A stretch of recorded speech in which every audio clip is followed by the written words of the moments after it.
So, welcome to Hollywood and Sip. I'm your host, Kat Smith, and with me today I have Tanya Israel, who is the author of a new book, Beyond Your Bubble: How to Connect Across the Political Divide, Skills and Strategies for Conversations That Work.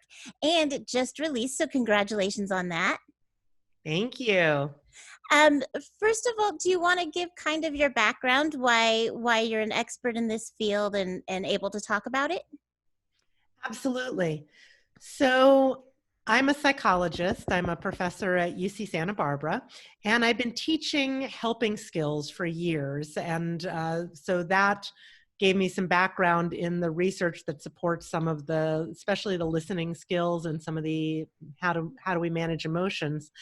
But I also have been involved in difficult dialogues about a lot of controversial topics over the years, including abortion and sexual orientation and religion and law enforcement.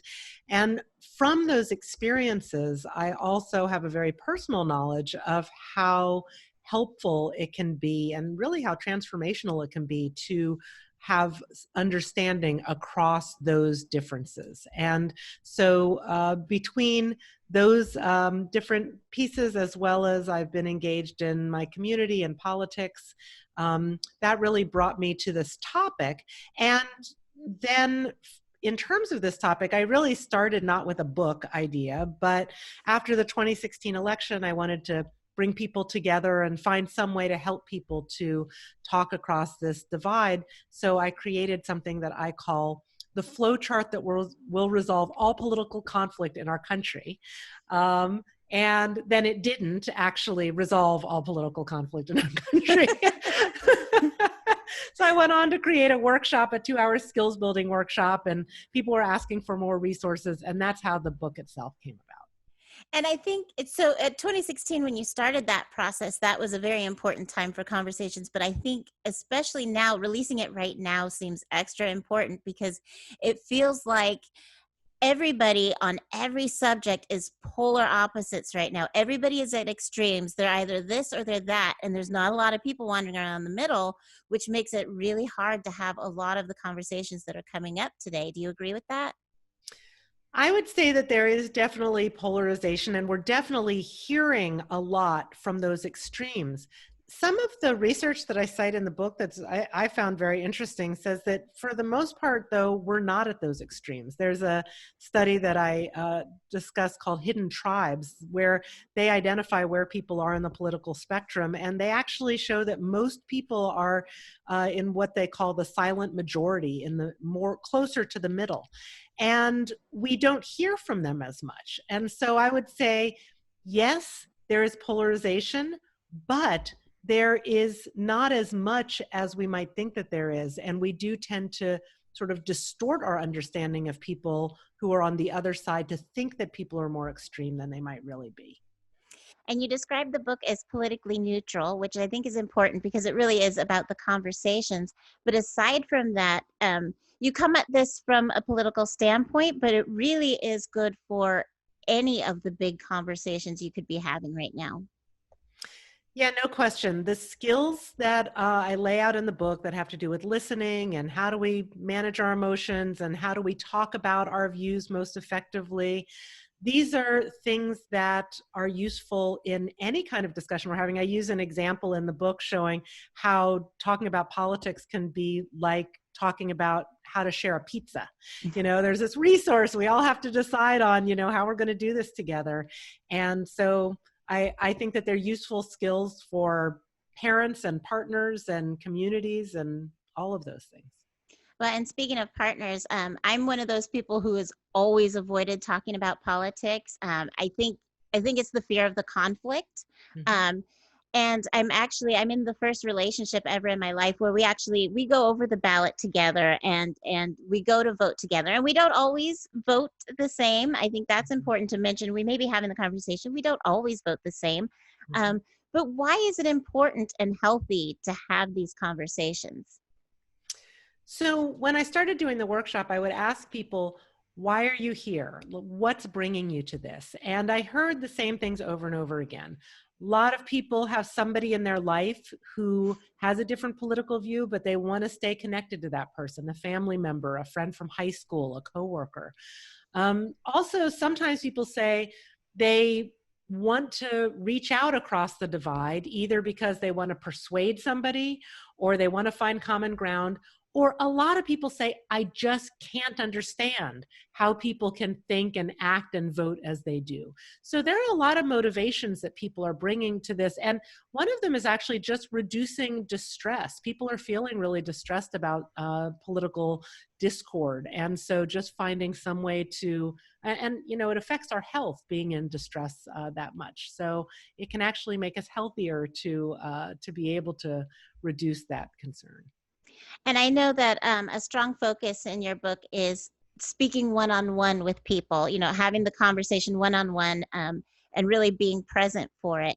But I know there's also a lot of people who are Facebook warriors and they want to just, you know, just shout it out there. It's not so much a discussion for them. And I even have run into this personally in that, you know, especially around Black Lives Matter. I feel like I'm learning in this time and I'm growing and I'm sharing, not in a you have to believe this way, but in a I'm sharing this is an interesting article. I feel like people should be open to the ideas in it.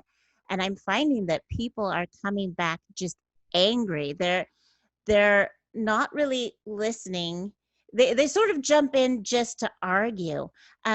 What do you think about how should they be handled? Because it's not so much they're not listening. They're just arguing to debate, I think. Mm-hmm.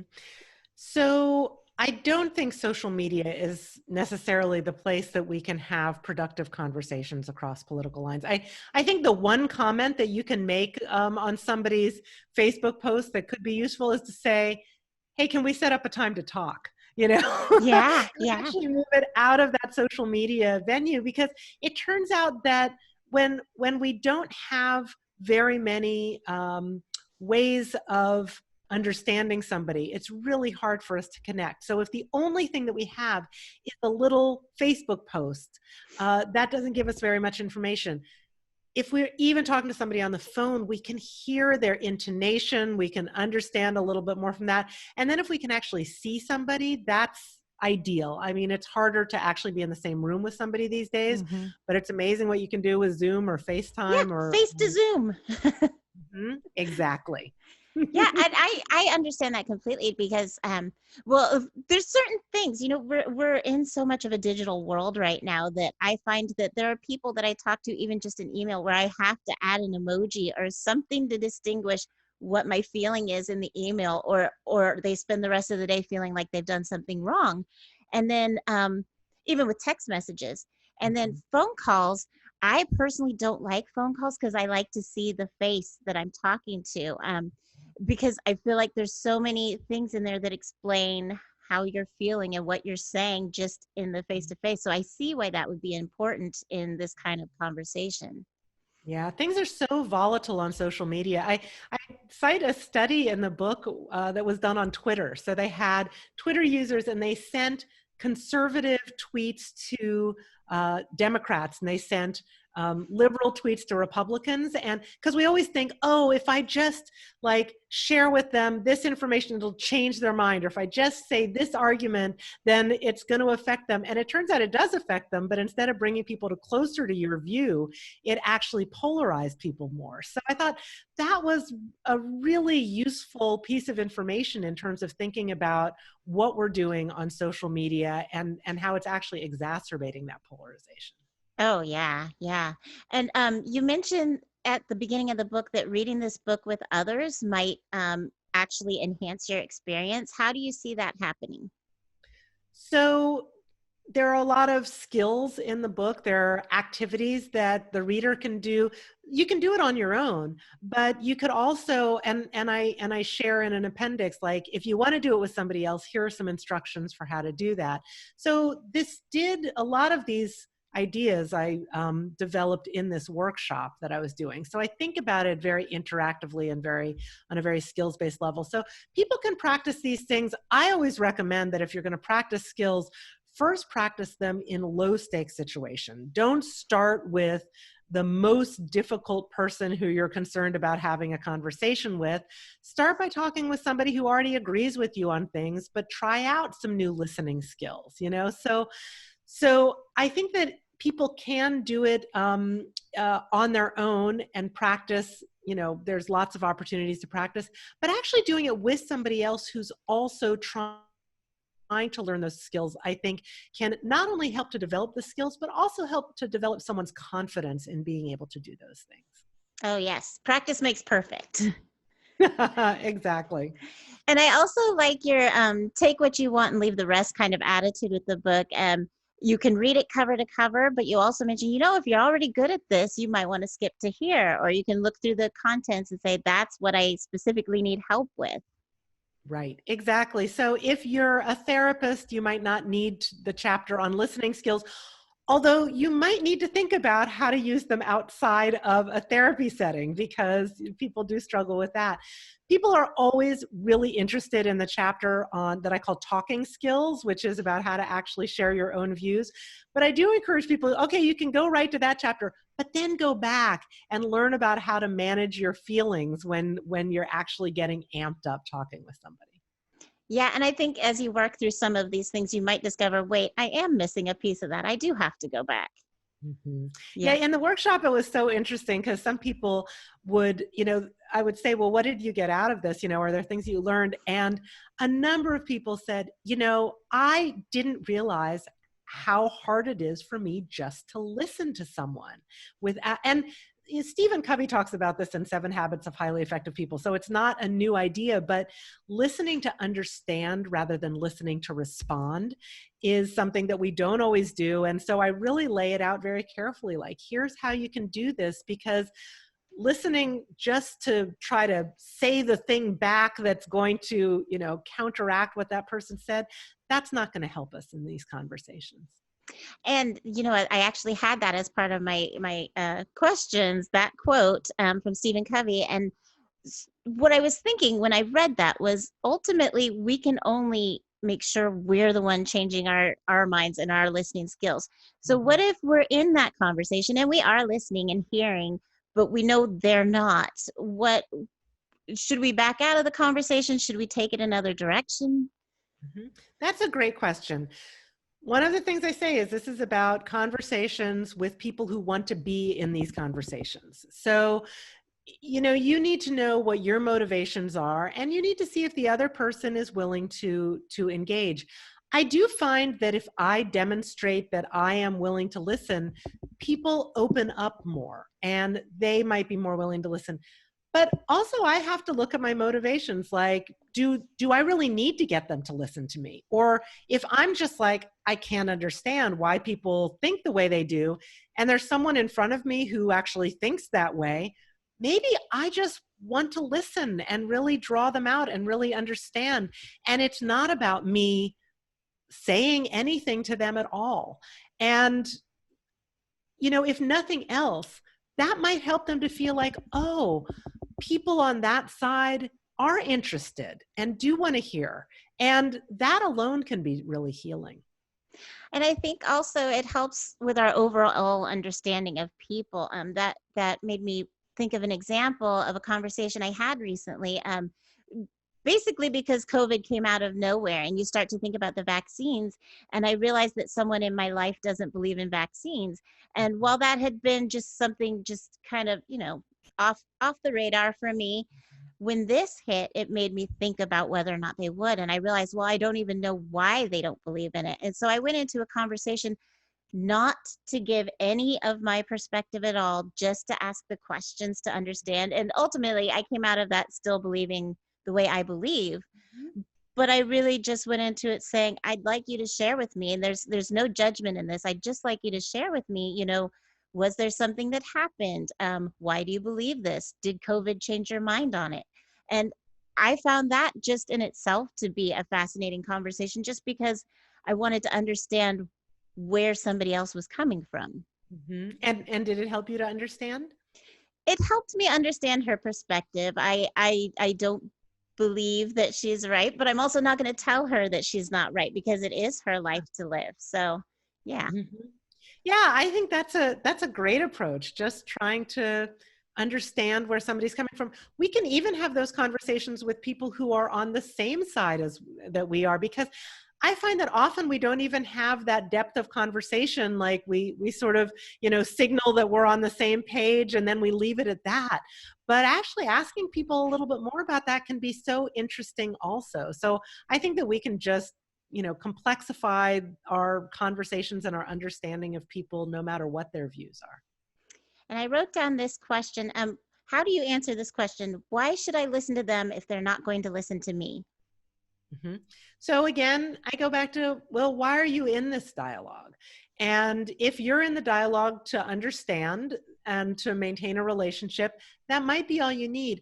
Often people want other people to listen to them because they want to persuade, and they think that they can be persuasive.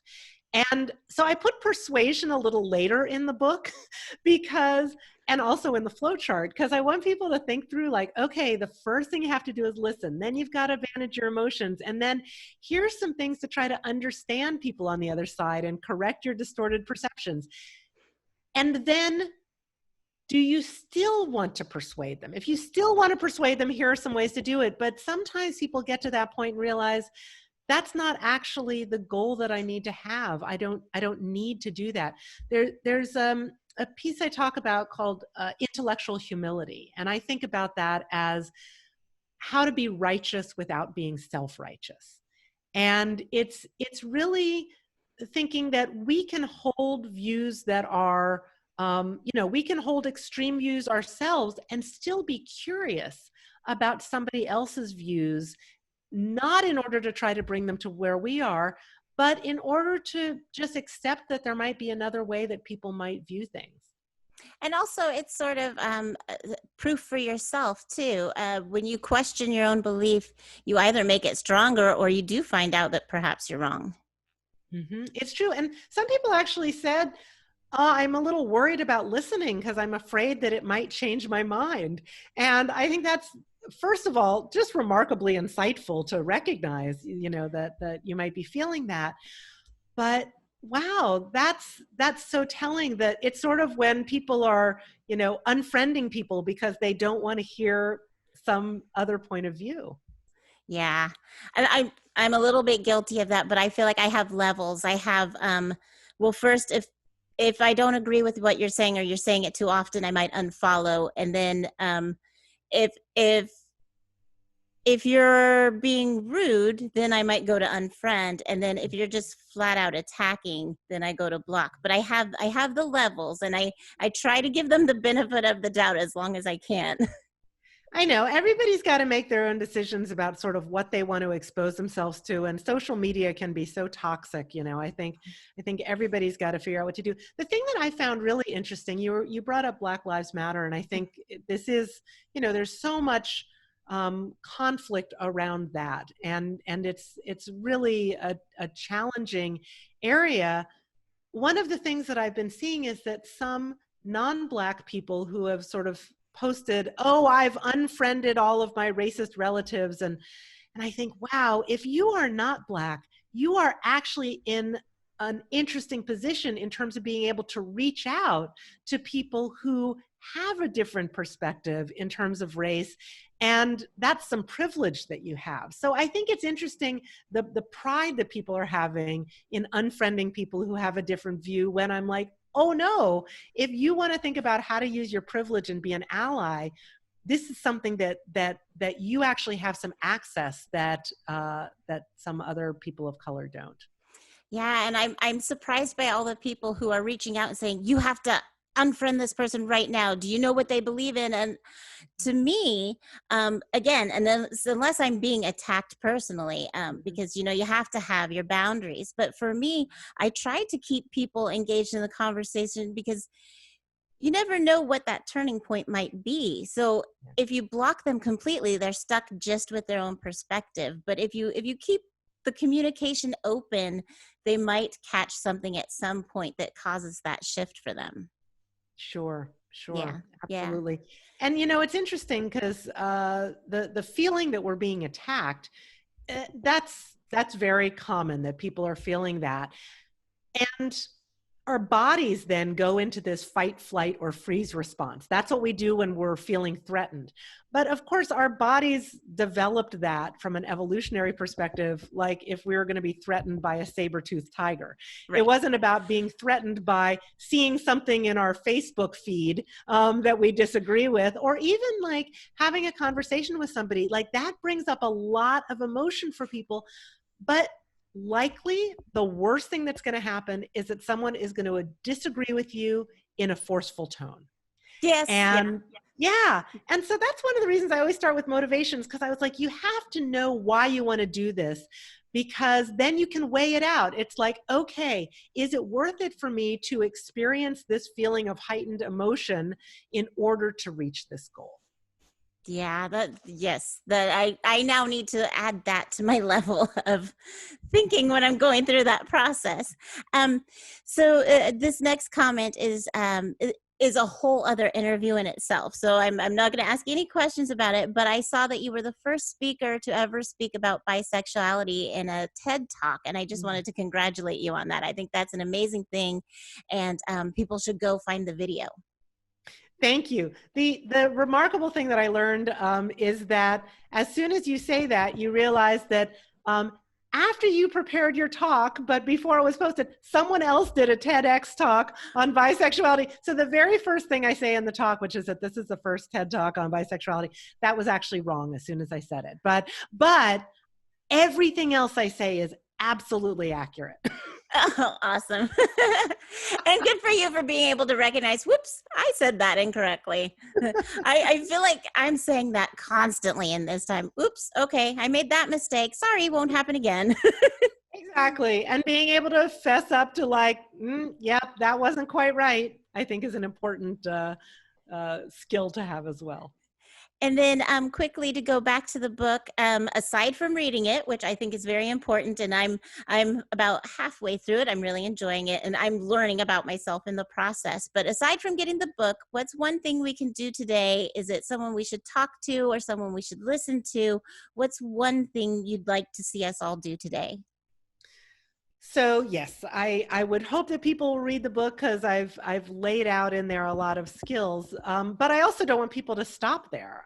So reading is good, but then if you're willing to reach out to somebody and listen, and I think even before the skills, having the curiosity is so important. So I think that's an important piece.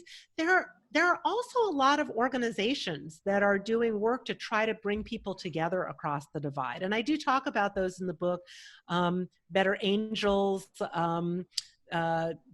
living room conversations. So there's a number of organizations that are actually setting up the infrastructure for people to be able to reach out, because some people have such ironclad bubbles that they don't have anybody in their circles to talk to. So those kinds of things I think are great to engage in. I'm actually developing an online version of the workshop, because right now I'm not able to do it in person. And so if people want to do some skills building, either together with the book or instead of the book, then I'll be offering that as well. But I think doing what we can to motivate ourselves, to develop our skills and our confidence, and then to actually engage in those conversations would be great. We've been talking to Tanya Israel, the author of Beyond Your Bubble, How to Connect Across the Political Divide, Skills and Strategies for Conversations That Work. It's out now. Where can people find out more about you, about the book? And, well, I hate to ask, but are you on social media? I am on social media. I do. So here's the book. And you can also look on my website, which is tanyaisrael.com. And it's got all the information there about the book, about the workshop. If you want to see the flow chart, if you want to get a Thanksgiving placemat with the flow chart on it, then you can do that. But also all of the social media links are there. And they're typically BYB dialogue for the Beyond Your Bubble dialogue on Facebook, on Instagram, on Twitter. Okay, thank you so much. This was a fun conversation. I really enjoyed it. Thank you. This was great. Awesome. Thank you so much. Bye.